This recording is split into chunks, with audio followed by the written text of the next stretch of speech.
So you wanted to talk about, generally speaking, the death of, I'm gonna say, gameplay driven single player experiences. Yeah. That's how I pitched it to you. I'm glad you sort of reformulated it in a way that Yeah, yeah, makes a yeah. little more sense. Yeah. Yeah. So we can start with, in your opinion, um what is a gamey game? What is considered like a gameplay driven game? Like what defines it versus a game that's less gameplay driven? I was thinking stuff very specifically that's very mechanically pure, that doesn't Yeah. have many outside incentives.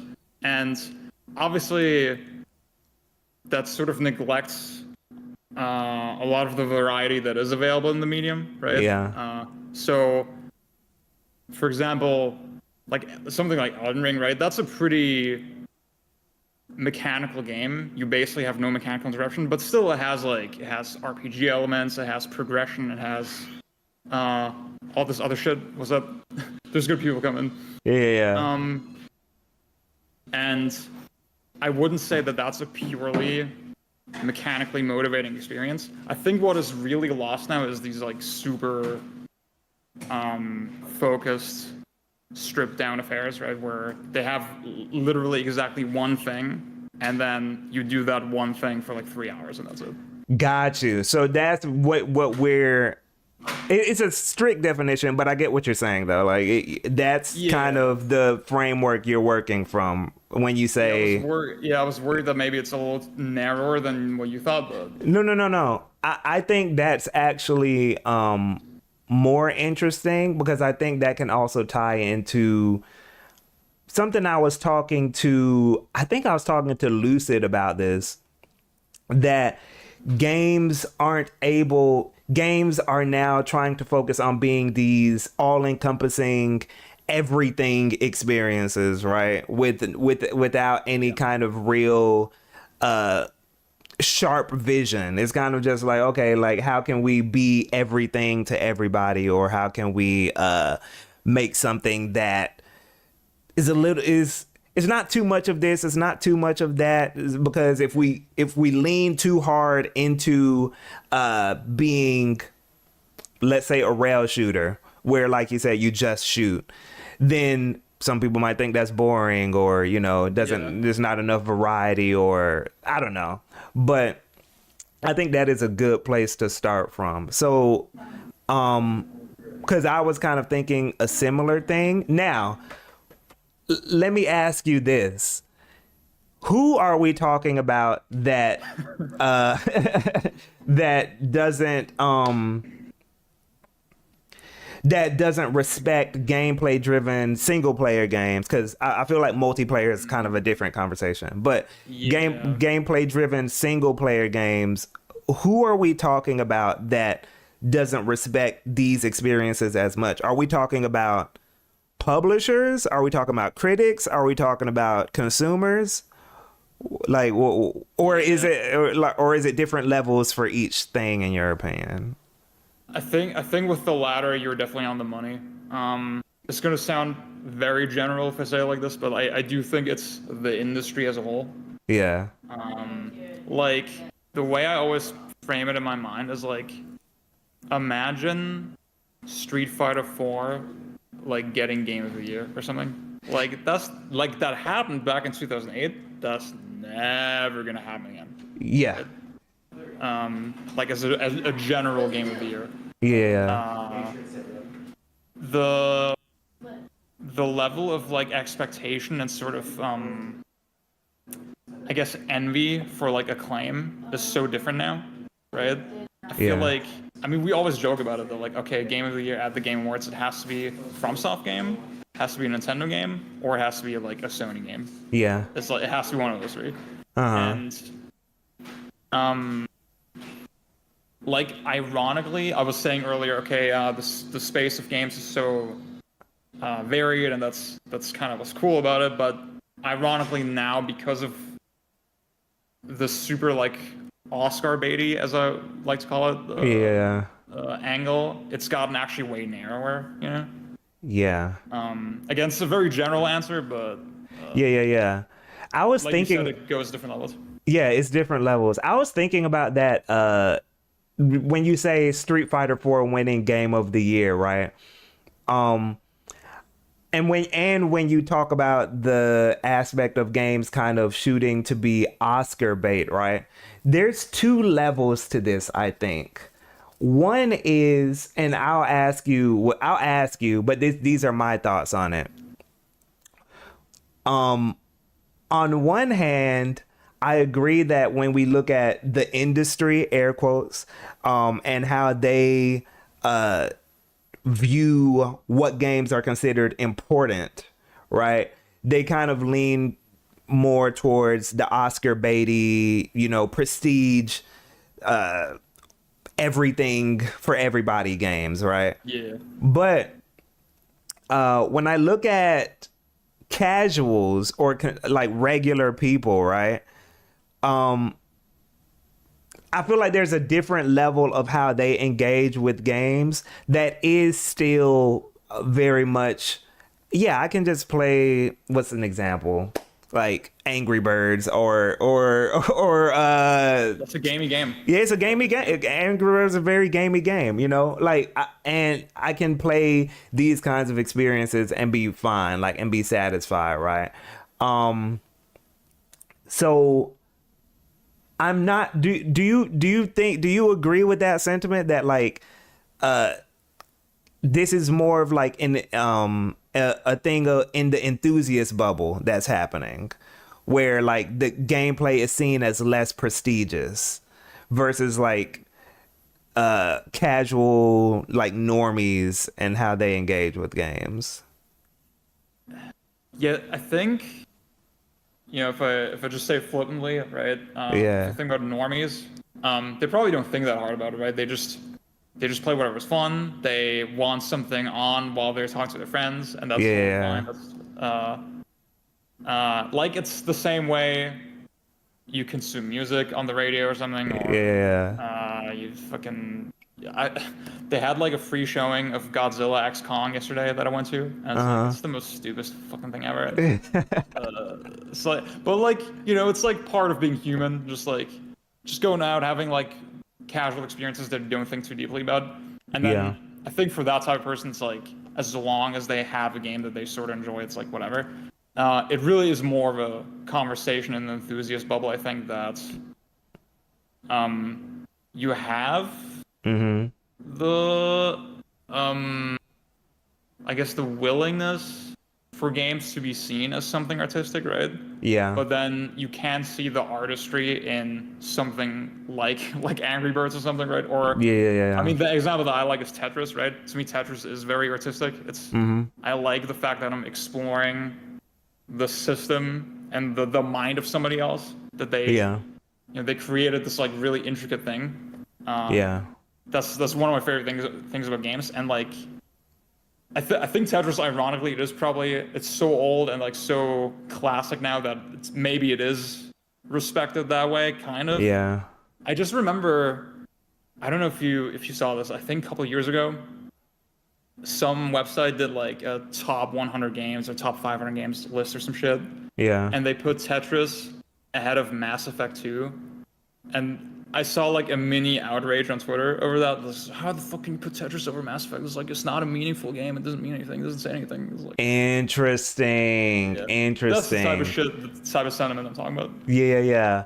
But you By the know way, what? You can put my camera on the screen, by the way, if you want. Oh, wait, how do I do that? How do I do it? No, I'm like, here's the thing. Here, okay, hold on. I'm gonna try something, but I'm gonna ask you something while I try to attempt to do Yeah. that. But so the thing about that though, when we talk about how the enthusiast bubble views games as, or has a stronger willingness for games to be seen as artistic, even though I think it is a separate thing happening within the enthusiast bubble, I do think that that sentiment or that spirit still kind of like what's it called? Like it kind of has like a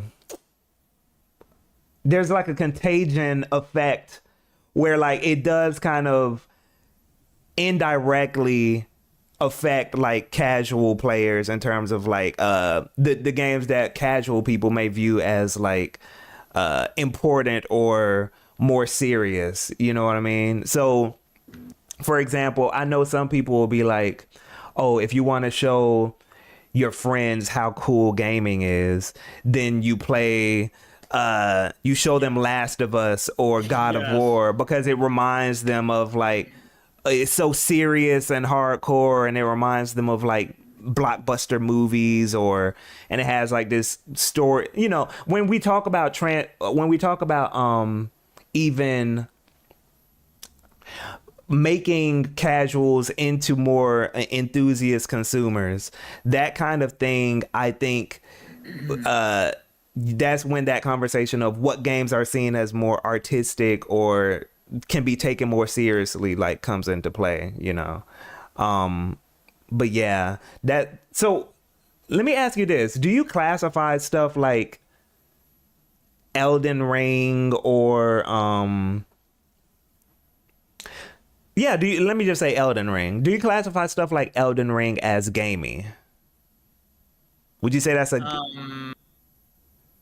in the but but by the definition that we're going by the definition that you're going by? Yeah. It's definitely much more. Well, I'm gonna give the most annoying answer, but like, Yeah, yeah. I guess if you look at gaming as like a spectrum, Elden Ring definitely way gamier than something like God of War or some other Sony game, right? Because I guess like a really specific thing, for example, about it is that okay, most of the conversations they just happen mid gameplay. There's very few interruptions. Yeah. There's very few instanced gameplay systems. It's very much okay. You interact.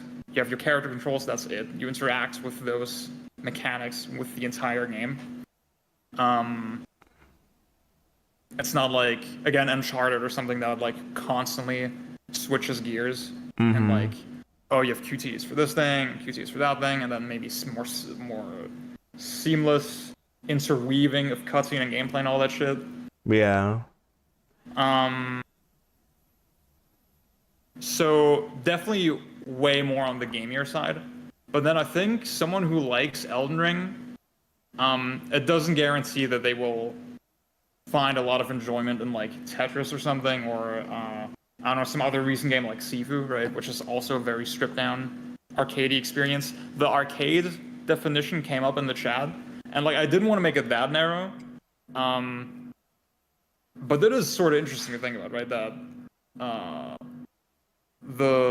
for example, the arcade sensibility has been kind of absorbed by roguelikes now.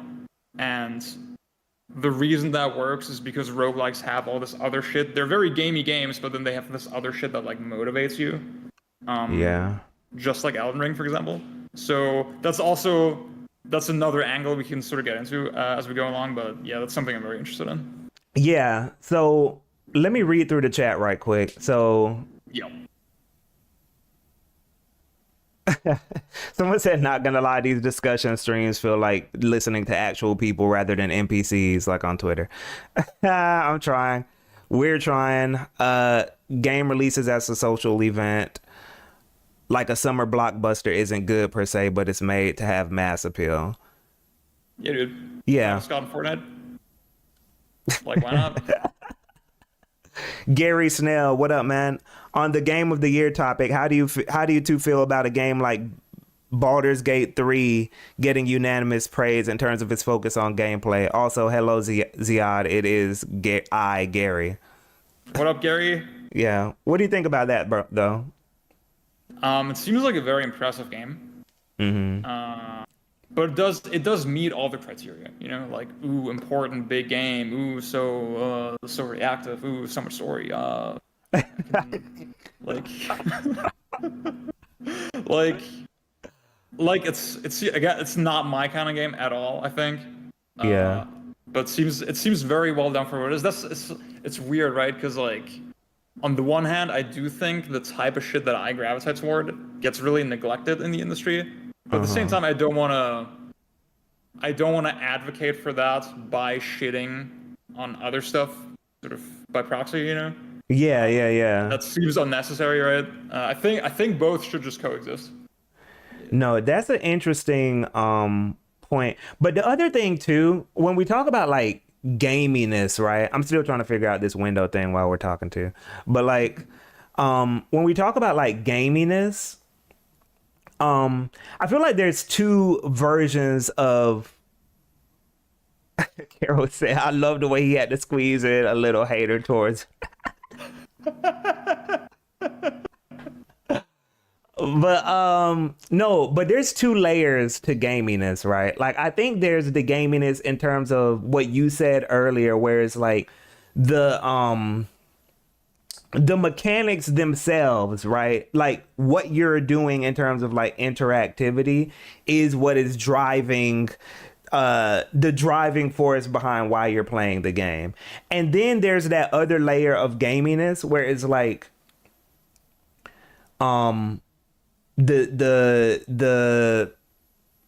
not necessarily how you're interacting, but how like the world within the game, right, gives you feedback. So like for example, like Baldur's Gate 3, you might I guess it'll be something like you might have dialogue choices or something, and that will you make a decision and that gives you some different cutscene, right? Versus you just shooting something and sending punishment, and that's it. Like the satisfaction is you shooting the thing. It's no like kind of feedback, or like even when we talk about games like The Witcher 3, and how when people talk about side quest design, they aren't talking about the things you're doing in the side quest as a part of the design, right? They're talking about like oh, when I did this side quest, it was a cool story behind the side quest. Even though I was just killing 5 wolves, you know, like that's not why I was playing that side quest. I was playing that side quest because of the background like lore of me killing these 5 wolves. Even though it's technically, you said what? The Bloody Baron side quest. Ooh, so like all you do in it is like you walk from A to B, you pick up some items, you know, mechanically, but yeah, it's a good story, yeah. Yeah, so I feel like sometimes that's kind of like I don't know, it's still gamey technically, right? But you kind of know that that's not really like the meat of like why people are like, I would even say something like Cyberpunk is gamey, right? It's a gameplay driven game, but I don't hear anyone talking about, oh, I loved like the way shooting you know, this encounter though, shotgun, like. Yeah, it's not really that going on. So I don't know. It's interesting the different like levels to that, I guess. But what do you think though? It is kind of a weird thing about these big behemoth all-encompassing games, like you were saying, right? That a lot of games feel the need to be kind of a little bit of everything. Yeah. And from everything, I haven't played Cyberpunk yet, but from everything I got from like people who love that game, the combat seems totally perfunctory. It seems like not what anybody's interested in at all. Mm-hmm. And I get the strong sense that from the industry, like, okay, you need to still sort of qualify as a game by having combat, because combat is like our only verb apparently in games, right? Yeah. Well, it's a noun, but you know what I'm saying. Yeah, no, I get you. Yeah, I get you. Yeah.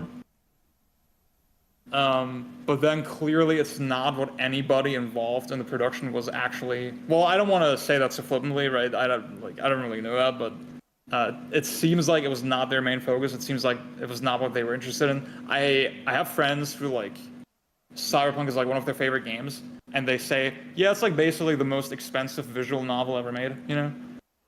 Interesting. Yeah. But then at the same time, it still needs to sell to normies to Right. to be worth making. So that's why you need the combat shit, right? Right. So I don't know. Like I think games compared to other forms of media, they have this very unique problem that the production process is like so non-linear and so there's so many moving parts that don't really interact, right? And you need to be good at so many different things. Yeah, I can't just make a simple movie for like a very specific audience the way, like, or I can do that with a film, but I can't really do it the same way with a game. Yeah. I think I got you on the screen, by the way. Hold up. Yeah, I see myself. Yeah. What up? Hold on. Let me. I've been saying what up a lot. Not gonna lie, because of you. Hey, that's I'm influential out here. But yo, bro, that is interesting. I like the fact that games can be gamey, but it's not they're gamey by default. Yes. They're kind of gamey by someone said the odd jump scare. But yeah, I feel like a lot of games are like kind of gamey by default. Now, let me ask you this.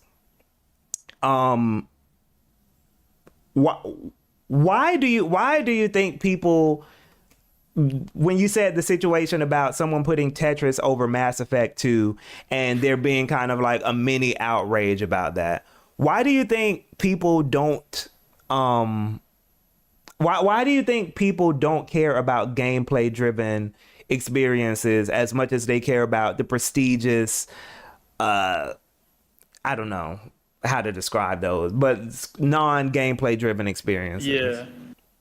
What do you think, like, if you were putting yourself in their brain, like? Yeah. I think the very simple explanation is that it's really hard to articulate why something like Tetris is like meaningful or important. You know, like for those who don't know, I studied game design. I finished my bachelor last year, and obviously I read a lot about sort of the nature of play and humans and play and humans and games, not video games specifically, just why do we play in the first place? Why is that something we find sort of important to our existence, right? And see, I don't have all the theory on lock, right? A lot of it is kind of vague as well, right? So I'm not gonna like go into that super deeply, but I think a lot about how there was like a period my first semester at game design, game dev school, where I was really stressed out and like not feeling very well. And then every night I would go home and like just grind Devil May Cry 4. And that was almost like therapeutic, right?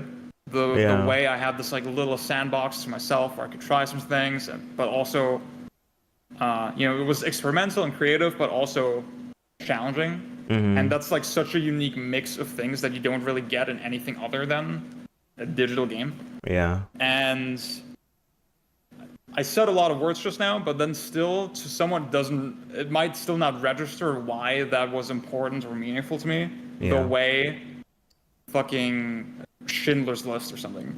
Yeah. Let me go through the chat right quick. There's some people talking in here. Oh, Forte, what up, man? Forte. What up?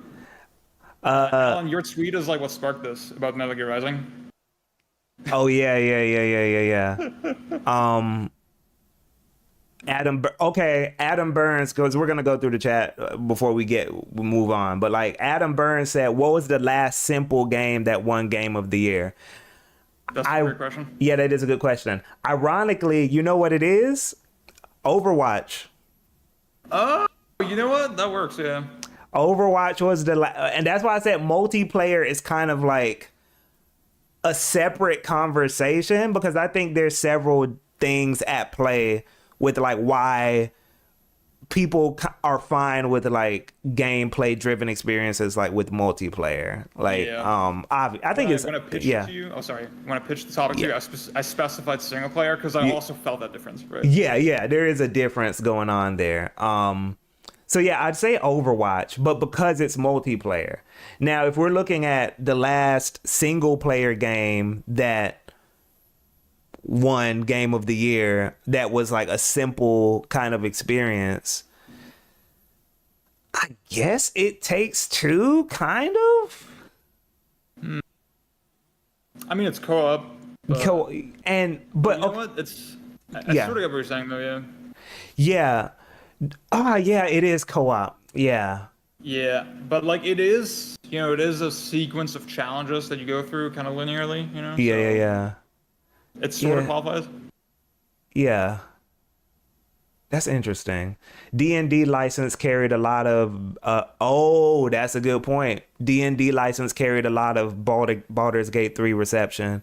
Larian is a good studio and the game did some interesting things, but that Critical Role hype played. Yeah, I think some games like get lucky in terms of like their reception for being gameplay driven. I know people talk about like Nintendo bias, but genuinely, I'm not sure how something like Breath of the Wild or Tears of the Kingdom would have been received if like the Zelda IP. Sometimes you need like, if we're using rappers as an example, right? You need like a Kendrick Lamar to like get the casual people to listen to like real hip hop, you know what I'm saying? Like, so like I feel sometimes you get those gamey games that sneak into the door, but it's not necessarily by just virtue of people looking for gameplay driven experiences. It's because, oh, there's this other thing attached to it that makes me more willing to like give this a try type situation. I think that's just my, yeah. Ho Cake says my very low stakes tinfoil hot take is Xenoblade 3 got a Game of the Year nomination. Just got adding tropes from prestige games like you're saying Xenoblade 3 got a Game of the Year nod because it added some prestige tropes like spinning the camera during cutscene transitions to gameplay. That's interesting. Yeah, that's interesting, but That's a good trope though. yeah, I like that. Like, it is fire. It gives me chills every time. I don't care. But like, no, here's the thing though, and this is just my conspiracy theory. I'm not sure how much when people are nominating games for Game of the Year, I'm not sure how deeply they're looking into like the games that they're nominating. I'm not sure if like when they nominated Xenoblade 3, everyone played through Xenoblade 3 or It's not realistic, yeah. it's not, it's too many games to do that. But the other thing too is that when I look at games like Multiverses winning fighting game of the year, I'm just sold on the fact that they're not really like sitting down and analyzing these things that they're nominating. Their you main know? analysis tool was Twitter. Yeah, Like, I think that's my theory, but I in don't fairness, it is the same with like all awards shows that like Yeah. the process is super intransparent and super like not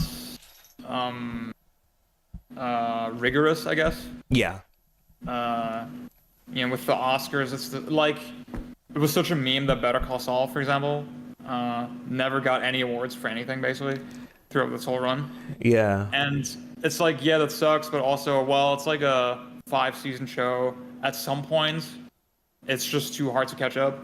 yes, There was like this big story about this guy that he's a juror on the Grammys, and he just says like, yeah, I have not taken Lana Del Rey seriously since that one performance that was really bad.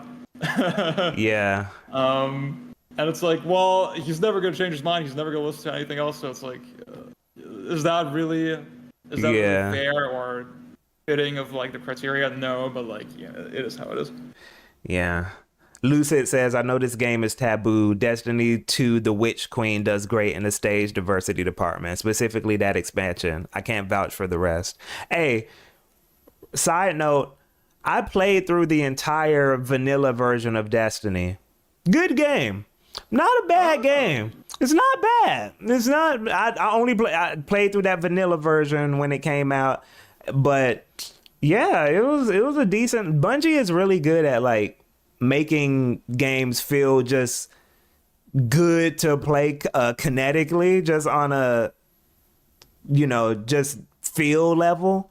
Yeah. But and let me see what else people will put up with something grindy and repetitive as long as the atmosphere and vibes are there. I've been there too if we're talking cyberpunk with the gigs. Okay. Okay. I made a tweet the other day about like y'all know key quests in Monster Hunter where you have a big list of quests and some of them advance the progression of the game, right? And then I posted like a list of key quests at the very beginning of Monster Hunter Generations, and it was like gather 10 mushrooms, gather 25 mushrooms, gather 30 mushrooms, like just an hour of that. And then the tweet I said was like, yeah, y'all are too okay with games like stealing an hour of your time casually. And Yeah. yeah, I guess that's another element. Like we can talk about that as we go, but like Yeah. the sort of motivation element. Yeah. Yes. And one more, Dylan or Dylon, I don't know. Something that just crossed my mind is that fans of even gamey series tend to trend towards the entries that lean more prestige. Devil May Cry 3/5, Sonic 3, Final Fantasy 16. That's interesting. DBC3 is that's one example I thought of as well. Yeah. Yeah. So, yeah, I think with gamey games too, I'm not sure if people like enjoy like the process of playing like just video games. I think video games, just the act of pressing buttons and doing things, I think that isn't as fun to people who claim they're enthusiasts as they think it is. I think a lot of people are more into the video part than the games part. And I think the visual aspect of what this is kind of like plays a role into that too. Yeah, I'm just not sure how much people can. And the other thing too, if we're talking about like just keeping it on like the critical, like critics game of the year type thing, I'm not exactly sure. I don't. Let me ask you this: do you think we asked the last time a simple game won game of the year? Do you think a simple game will ever win game of the year? Like, do you think that can ever happen? Like a Tetris or Tekken 8 or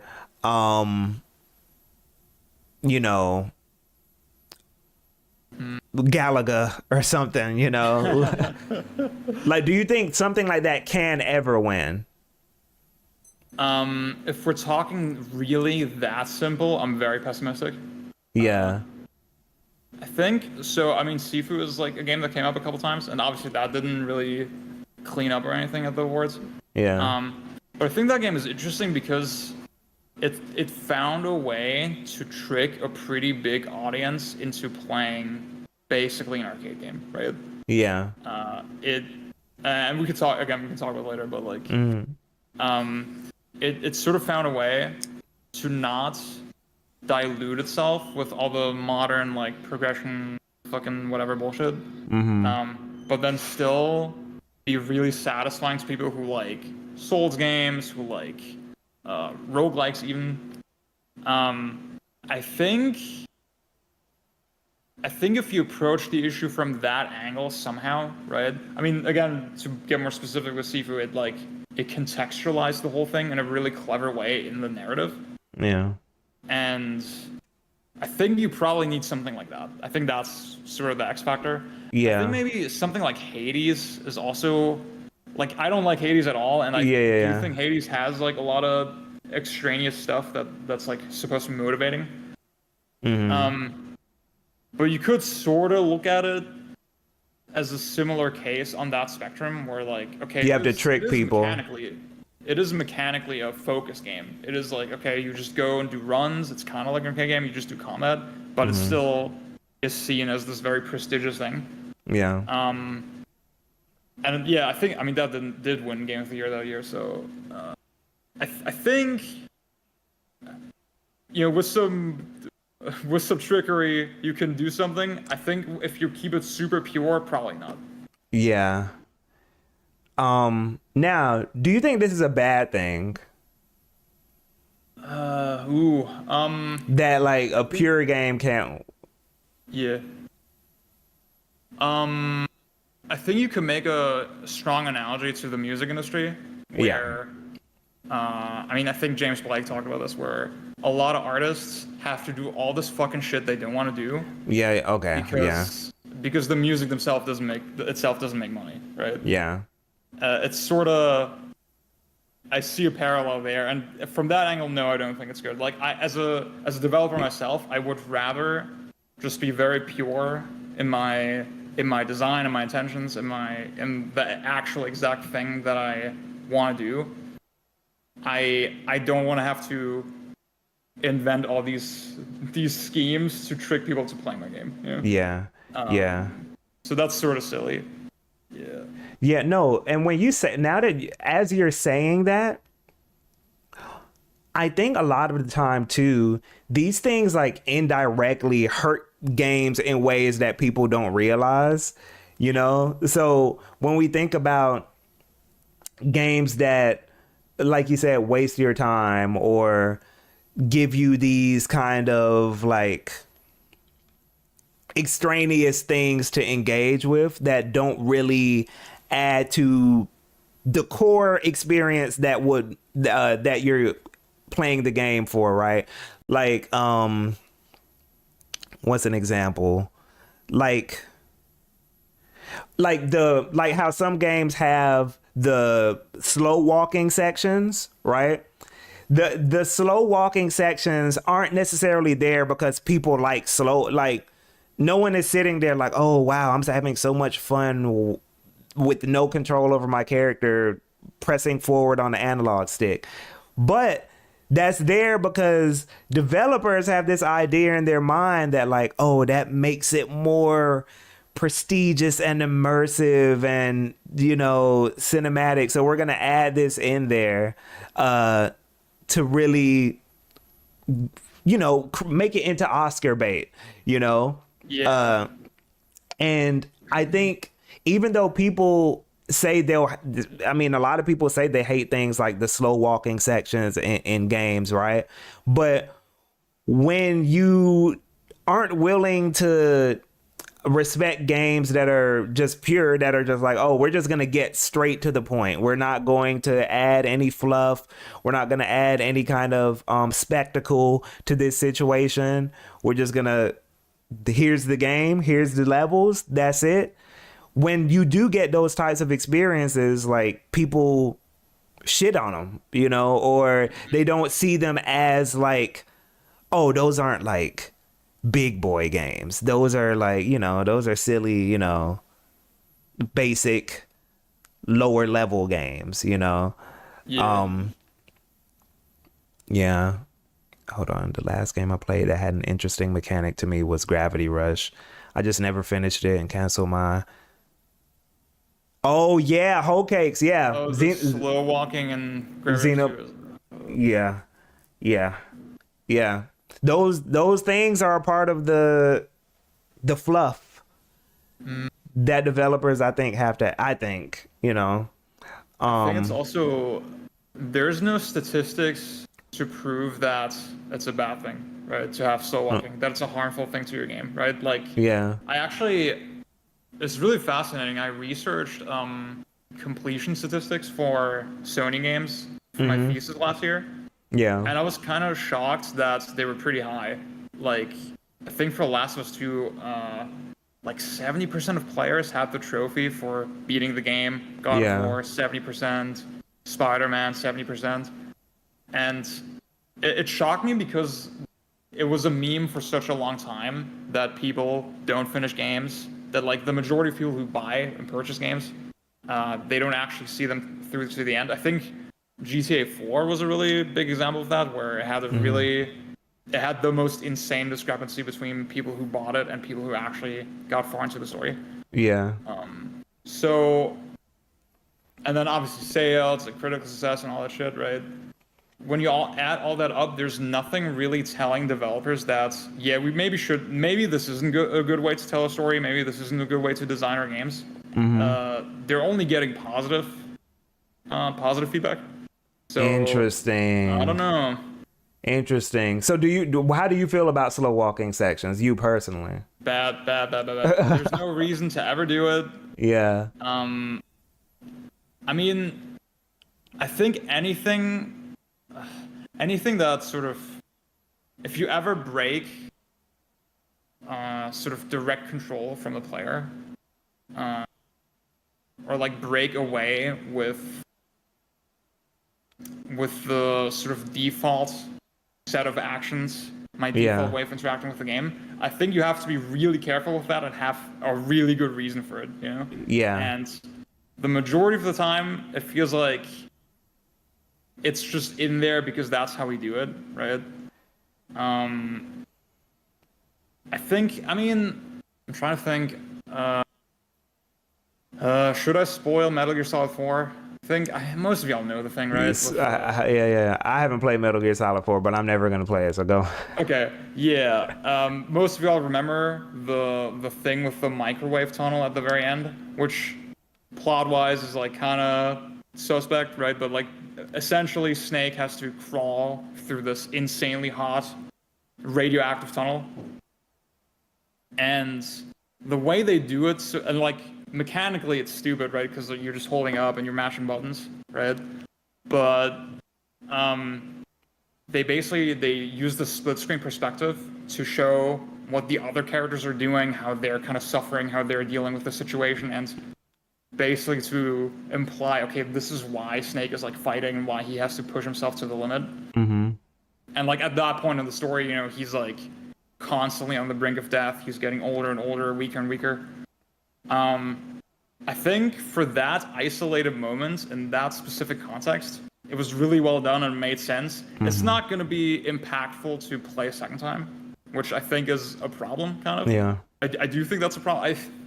That's a whole other kind of worms, right? I'm not going to. Yeah. I see the artistic merit in that, right?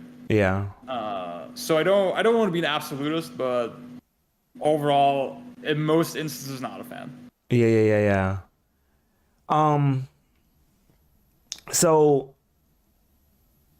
what are your thoughts on like the ladder? Not the ladder. What was it? The yellow paint thing, because I feel like that kind of ties into when we talk about gaminess, right? Because I think sometimes when people talk about, that's why I mentioned the slow walking, because I think people make this distinction between gameplay driven experiences as being gamey and then cinematic experiences like, I don't know, like Life is Strange aren't gamey. But I think there's a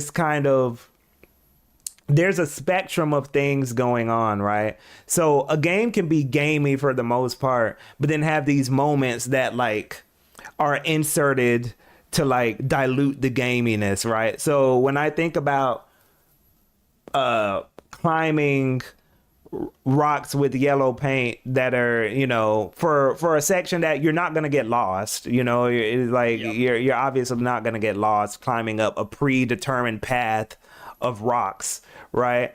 Do you consider that as like a way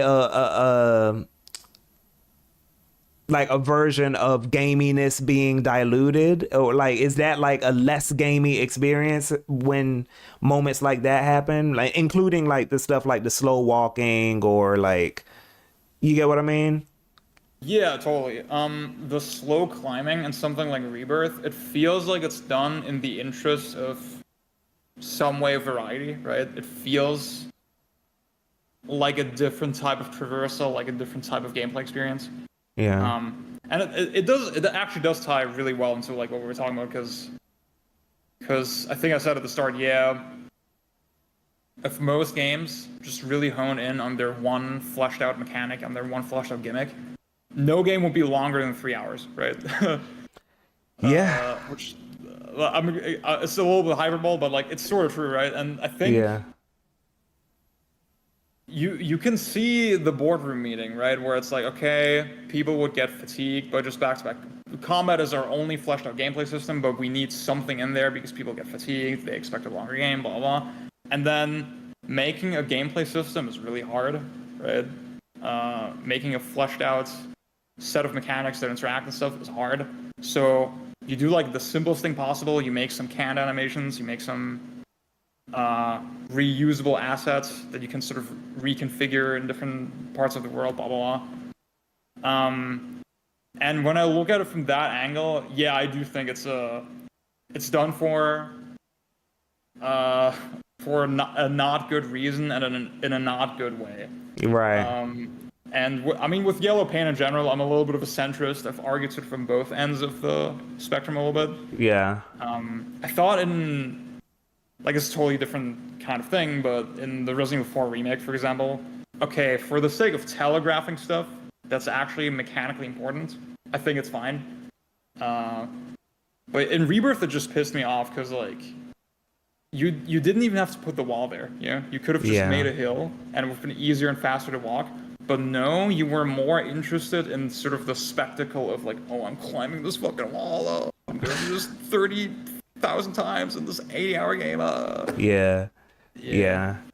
Um, you know, we're gonna get into one of your favorite topics pretty soon, but like I'm gonna read the chat. Sad Boy says games are still a fairly new medium. It's difficult to describe good game feel, for example, in a quick way, but people will get what you mean when you say good editing or acting. That is a very good point, and that's something I've been wanting to talk. We might talk about that another time, but like the language of gameplay is something that I think still hasn't been fully developed for people. Like when we talk about like kinesthetics or frame data or I don't know, like canned animations, like you just said previously, like all these things are ways to describe gameplay feel in a way that I don't think the average person is really able to articulate, you know. So I think that kind of like holds back things a little bit too. What up, Rudy? What do you think about that, like the language of gameplay and mechanics?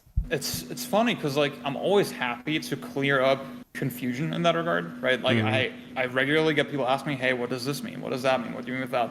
And I think that's great that people are like curious and stuff, but it does make me wonder, okay, like maybe we as an industry have done such a poor job actually utilizing the language and like sort of flushing it out.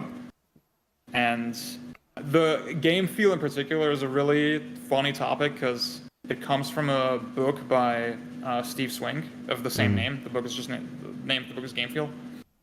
And literally nobody uses the word correctly, right? It doesn't mean what anybody thinks it means. Yeah. For the most part. And yeah, I guess it's obviously not a game exclusive problem. But I guess it is. There's definitely correlation or causation between like that and like the lack of sort of proper academic journalistic conduct and all that shit. ludonarrative dissonance is another one, right? Where it had a really specific meaning. There was a whole, like, the guy who coined it is a known game designer. He wrote a whole article, blah blah blah. And now people just use it to mean, oh, you kill a lot of people in the game. Ludonarrative dissonance. Yeah, I hate that word. That's like the video essayist, like, buzzword of the decade. But yeah, dude. So going back to that conversation about the spectrum of gaminess, right? And how if games limited themselves to limited kind of has a weird connotation, but you know what I mean. Like if games kind of like focused on their core mechanic or their main, mechanic, they wouldn't be longer than 3 hours. Or they would just be short. So when we talk about like role playing games, right? Specifically like turn-based games, and how and how I now okay, I got yeah yeah, like when we talk about how they kind of have these repeat encounters, right? Now, for you, does that still fall into the when we talk about gaminess, right? When a game is grindy for the sake of extending playtime or giving the illusion of tension or something like that. These tricks that developers use to make players feel like they're more engaged or whatever, right? Would you say that is a game being less gamey, or is that just like how do I say, a flawed approach to gaminess? I'm leaning the latter, because it is in a literal sense, it is very gamey, because you're using the central system, the central mechanic of the game, like over and over and over again. Yeah. Maybe a little bit too much, maybe with no variation at all, right? Yeah. But,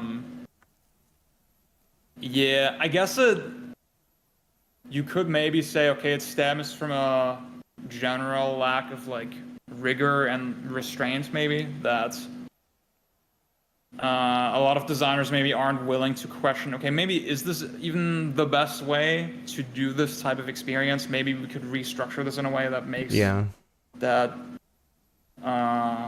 makes for a more satisfying, compelling experience overall. But then at the same time, yeah, I guess if we define gaming as like mechanical, right, that still doesn't tell us sort of why you would engage with it, right? Yes. It doesn't prescribe that. It doesn't prescribe, okay, it has to be a challenge, or a lot of JRPG players will tell you, okay, they just want to relax a little bit, which is totally fair, right? Again, I think at that point in the conversation, a lot of your biases and your preferences kind of come out. Yeah. Like personally, sort of depth, or like, I guess for me, it's like when I do something in a game, I want that to uniquely express something, right? And if I'm grinding 1,000 slimes for like 5 hours, like, that's not expressing anything. Yeah.